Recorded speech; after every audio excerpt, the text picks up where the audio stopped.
Hello friends, कैसे हो आप सब। ये मेरी थर्ड वीडियो है इस टॉपिक पे। फ्रेंड्स, लास्ट वीडियो हाइब्रिडाइजेशन पर बेस्ड थी। अगर आपको उसके रिगार्डिंग डाउट्स हैं तो आपको प्रीवियस वीडियो का लिंक डिस्क्रिप्शन में मिल जाएगा। sp3 हाइब्रिडाइजेशन मैंने एक्सप्लेन किया था लास्ट में, और उसकी मैंने एक एग्जांपल ली थी मीथेन की।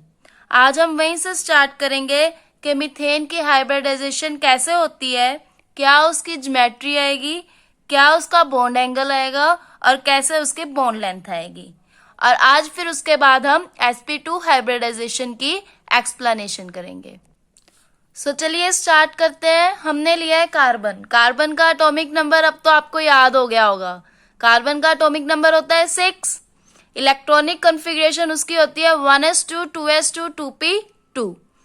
अब हम देखेंगे कार्बन की ग्राउंड स्टेट। ग्राउंड स्टेट में हमने क्या किया है, 1s ऑर्बिटल में 2 इलेक्ट्रॉन्स फिल किए हैं, 2s ऑर्बिटल में 2 इलेक्ट्रॉन्स फिल हुए हैं और 2p ऑर्बिटल में हमारे 2 इलेक्ट्रॉन्स फिल हुए हैं। हमने बताया था कि p में ओरिएंटेशन होती है px, py एंड pz। जब हमने 2 इलेक्ट्रॉन्स फिल किए हैं तो हमने एक px में फिल किया है और एक py ऑर्बिटल में फिल किया है। ये देखिए अब इसके एक्साइटेड स्टेट। एक्साइटेड स्टेट में क्या हो रहा है, जो 2s2 इलेक्ट्रॉन है उसका एक इलेक्ट्रॉन जो है हमारा प्रमोट हो रहा है और वो प्रमोट होके pz ऑर्बिटल में जा रहा है। ये मैंने नीचे शो कर रखा है एक्साइटेड स्टेट ऑफ कार्बन, जिसमें 1s2 2s1 एंड 2p3 है, px1 py1 एंड pz1। इसके क्या बन रहा है, हमारे 4 न्यू sp3 हाइब्रिडाइज्ड ऑर्बिटल्स बन रहे हैं।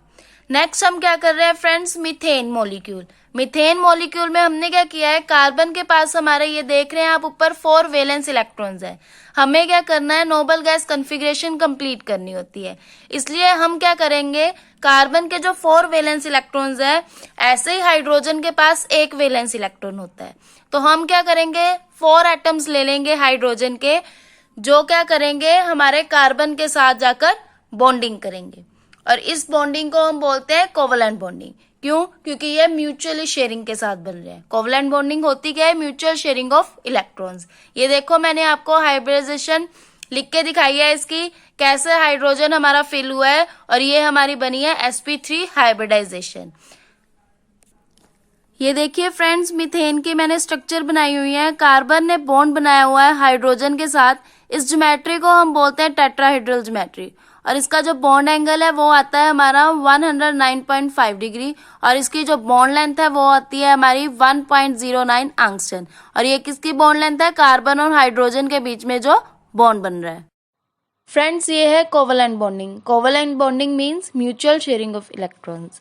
जैसे कार्बन के पास 4 वैलेंस इलेक्ट्रॉन्स होते हैं और हाइड्रोजन के पास 1 वैलेंस इलेक्ट्रॉन होता है, तो हमें इनकी नोबल गैस कॉन्फ़िगरेशन कंप्लीट करवानी पड़ती है। इसलिए हम क्या करते हैं, जो कार्बन के 4 इलेक्ट्रॉन्स हैं और हाइड्रोजन एटम के जो 4 हाइड्रोजन एटम लेंगे, उनके जो इलेक्ट्रॉन्स हैं, इन दोनों को आपस में कंबाइन करवाते हैं। जिससे क्या होगा, बॉन्डिंग होगी, तो हमारी जो नोबल गैस कॉन्फ़िगरेशन है वो कंप्लीट होगी और हमारा मॉलिक्यूल बनेगा मीथेन। ऐसे ही फ्रेंड्स कुछ एग्जांपल्स और दे रखी है इसमें, like H2O, H2 and Cl2। इन सब में क्या हो रही है, covalent bonding. Friends, sp3 hybridisation के मैंने आपको 2 एग्जांपल्स भी दिए हैं, जो आप खुद घर बैठ के सॉल्व कर सकते हो। सेम उसी तरीके से होगी जैसे मैंने मीथेन की सॉल्व की है। ऐसे ये कौन सी एग्जांपल्स लिए मैंने, CCl4 एंड CH3Cl। चलो आज अब हम करते हैं sp2 हाइब्रिडाइजेशन। sp2 हाइब्रिडाइजेशन में हम एग्जांपल लेंगे इथीन की। इथीन क्या है, एल्कीन फैमिली का मेंबर है, जिसमें हम कार्बन डबल बॉन्ड कार्बन लेते हैं। फ्रेंड्स, हमने जो sp2 हाइब्रिडाइजेशन लिया है वो कैसे होती है, एक s ऑर्बिटल होता है और हमारे 2 p ऑर्बिटल्स होते हैं। तो इन दोनों को जब हम कंबाइन करते हैं तब हमारे पास जाके 3 नए sp2 हाइब्रिडाइज्ड ऑर्बिटल्स बनते हैं। सबसे पहले एक बात आपने ध्यान में रखनी है, अगर नॉर्मली अगर हम हाइब्रिडाइजेशन सोल्व कर रहे हैं तो ये तीनों चीजें आपको पता होनी चाहिए कि अगर कार्बन में सिंगल बॉन्ड आ रहा है तो वो sp3 हाइब्रिडाइजेशन हो सकती है, अगर डबल बॉन्ड आ रहा है तो वो sp2 हाइब्रिडाइजेशन हो सकती है, और अगर ट्रिपल बॉन्ड आ रहा है दैट मीन्स sp हाइब्रिडाइजेशन हो सकती है। sp2 हाइब्रिडाइजेशन अभी मैंने बताई होती क्या है कि एक 1s ऑर्बिटल लेते हैं हम और 2p ऑर्बिटल्स लेते हैं। जब इनको आपस में कंबाइन किया जाता है तो 3 नए sp2 हाइब्रिडाइज्ड ऑर्बिटल्स बचते हैं और हमारे पास जो एक p ऑर्बिटल ऐसे ही बच जाता है वो क्या होता है, हमारा अनहाइब्रिडाइज्ड ऑर्बिटल। चलो अब हम एग्जांपल करते हैं इथीन की। इथीन का जो मोलिकुलर फॉर्मूला है वो क्या होता है, C2H। फ्रेंड्स देखो, ग्राउंड स्टेट ली है मैंने फर्दर कार्बन की, और ग्राउंड स्टेट क्या होती है 1s2 2s2 2p2। अब एक्साइटेड स्टेट ली है कार्बन की, वो क्या हो जाएगी 1s2 2s1 2p3। अब जब हम इनको sp2 हाइब्रिडाइजेशन करनी है, हमें पता है कि हमने एक s ऑर्बिटल लेना है और 2 p ऑर्बिटल्स लेने हैं, तो हम क्या कर रहे हैं 2s1 ले रहे हैं और px py ऑर्बिटल हम ले रहे हैं, जिससे हमारा sp2 हाइब्रिडाइज्ड ऑर्बिटल बनेगा। अब फ्रेंड्स ये देखो, हाइड्रोजन जो है इसकी इलेक्ट्रॉनिक कॉन्फ़िगरेशन हमारे पास 1 होती है, तो हम इसी को कंबाइन करेंगे। ये देखो मैंने ऑर्बिटल स्ट्रक्चर बताई है। ऑर्बिटल स्ट्रक्चर क्या होती है, s ऑर्बिटल जो होता है वो सर्कुलर शेप में होता है हमारा, और जो p ऑर्बिटल होता है वो डम्बल शेप में होता है। p की ओरिएंटेशंस होती है, जैसे मैंने आपको पहले भी बताया, px py एंड pz। तो हम जब sp2 हाइब्रिडाइजेशन कर रहे हैं तो हम s ऑर्बिटल लेंगे प्लस px ऑर्बिटल लेंगे प्लस py ऑर्बिटल लेंगे, जिनसे हमारा क्या बनेगा sp2 हाइब्रिडाइजेशन। ये देखो friends, s orbital circular shape में होता है और p ऑर्बिटल डम्बल शेप में होता है। p के हमने 2 इलेक्ट्रॉन्स लिए हैं, px ओरिएंटेशन वाला और py ओरिएंटेशन वाला। जब हम s ऑर्बिटल और px और py ऑर्बिटल को कंबाइन करेंगे तो हमारे पास 3 न्यू sp2 हाइब्रिडाइज्ड ऑर्बिटल्स बनेंगे, जिनकी ज्योमेट्री ट्रायंगुलर होगी और इनका जो बॉन्ड एंगल है वो हमारे पास 120 डिग्री आएगा। ये देखो फ्रेंड्स, जैसे कार्बन है, कार्बन ने बॉन्ड बनाया है, एक बॉन्ड 2 बॉन्ड उसके हाइड्रोजन के साथ बने हुए हैं और एक बॉन्ड उसका कार्बन के साथ बना हुआ है, दूसरे कार्बन के साथ।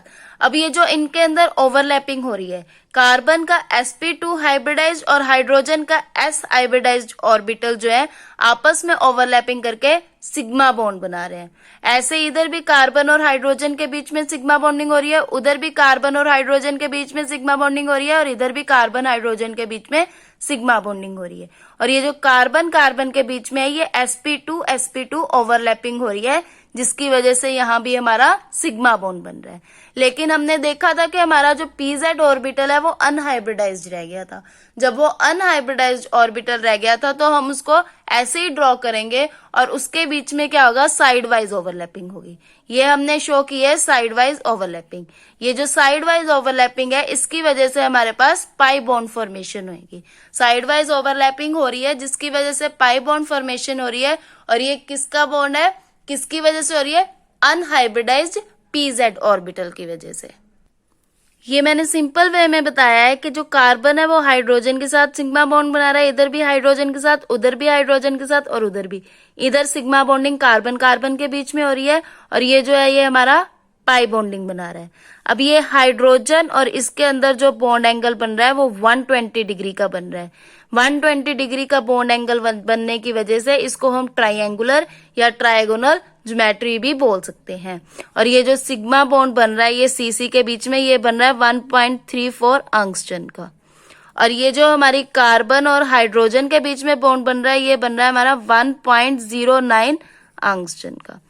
फ्रेंड्स ये पाई जो हमारी pz ऑर्बिटल है, साइड वाइज ओवरलैपिंग की वजह से ये पाई बॉन्ड बन रहा है। अब टोटल देखो 5 सिग्मा बॉन्ड्स बन रहे हैं इसमें और 1 पाई बॉन्ड बन रहा है। ये बच्चे देखो, जैसे कार्बन है, कार्बन के 3 बॉन्ड बने हुए हैं, 2 हाइड्रोजन के साथ और एक कार्बन दूसरे कार्बन के साथ बॉन्ड बना रहा है। ऐसे ही सेम दूसरा कार्बन हाइड्रोजन के साथ और एक कार्बन कार्बन के साथ बॉन्ड बना रहा है। तो इनमें जो ओवरलैपिंग हो रही है वो हो रही है sp2s की। इस कार्बन और हाइड्रोजन की भी ओवरलैपिंग हो रही है sp2 और s की। यहाँ भी कार्बन और हाइड्रोजन की ओवरलैपिंग हो रही है sp2 और s की।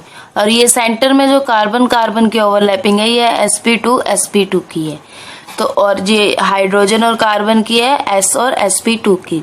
तो इससे हमारे पास ये क्या बन रहे हैं, 5 सिग्मा बॉन्ड्स बन रहे हैं। ठीक है, क्या बन रहे हैं, 5 सिग्मा बॉन्ड्स। और ये जो 5 सिग्मा बॉन्ड्स हैं ये कंप्लीट होने के बाद फिर देखो हमारे पास अनहाइब्रिडाइज्ड पीजेड ऑर्बिटल बचा था, उसने क्या किया है, साइड वाइज ओवरलैप। ये देखो इसकी ज्योमेट्री जो है कौन सी बन रही है, ट्रायगोनल और ट्रायंगुलर। किस वजह से, क्योंकि इसका जो बॉन्ड एंगल है वो कितना आ रहा है, 120 डिग्री। बच्चे जो बॉन्ड लेंथ है कार्बन और हाइड्रोजन की वो आ रही है 1.09 एंगस्ट्रॉम, और सी डबल बॉन्ड सी में जो बॉन्ड लेंथ आ रही है वो आ रही है 1.34 एंगस्ट्रॉम।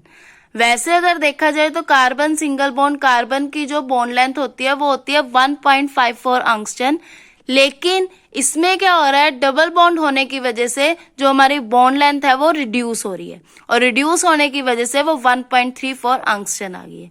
अभी मैंने आपको बताया था कि इसमें 5 सिग्मा बॉन्ड्स आते हैं और 1 पाई बॉन्ड आता है। इसकी भी मैंने 2 एग्जांपल्स बताई हैं, जैसे HC double bond O NH2 and H2C double bond O।